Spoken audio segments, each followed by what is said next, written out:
जय जवान जय किसानचे नारे देणाऱ्या भाजपच्या नेत्यानं शेतकऱ्याला मारहाण केल्याचा प्रकार जालन्यात घडला। जालन्यातील किसान मोर्चाचे जिल्हाध्यक्ष रावसाहेब भवर यांनी निवडणुकीतील ज्ञानेश्वर खांडेभराड यांना आणि त्यांच्या कुटुंबाला मारहाण केली। खांडेभराड यांच्या शेतात विहीर खोदण्यासाठी भवर निघाले होते आणि खांडेभराड यांनी त्याला विरोध केला। तो सहन न झाल्यानं भवर यांनी खांडेभराड यांच्यासह त्यांच्या संपूर्ण कुटुंबालाच मारहाण केली। इतकंच नव्हे तर त्यांना खड्ड्यात टाकून गाडण्याचा सुद्धा प्रयत्न करण्यात आला। हा सगळा प्रकार कॅमेऱ्यात कैद झाला आणि ज्ञानेश्वर खांडेभराड यांच्या फिर्यादीवरून टेंभुर्णी पोलिसात भवर यांच्या विरोधात गुन्हा दाखल करण्याची प्रक्रिया सुरू आहे।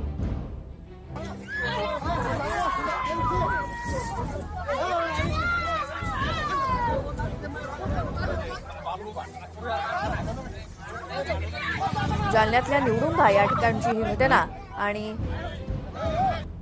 भाजपच्या एका पदाधिकाऱ्याकडून एका शेतकऱ्याला आणि त्याच्या संपूर्ण कुटुंबाला झालेली ही मारहाण।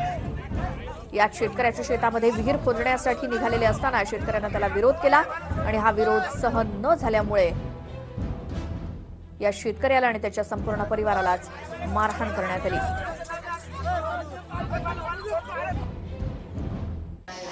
पहले जेसीबी आली आई म्हणलं भाऊ तुम्ही खंदू नका, जेसीबी उतरू नका।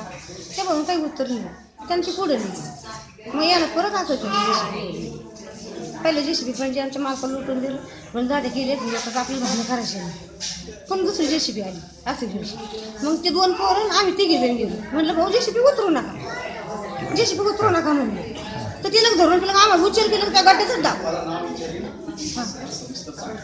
केस धरून आणली।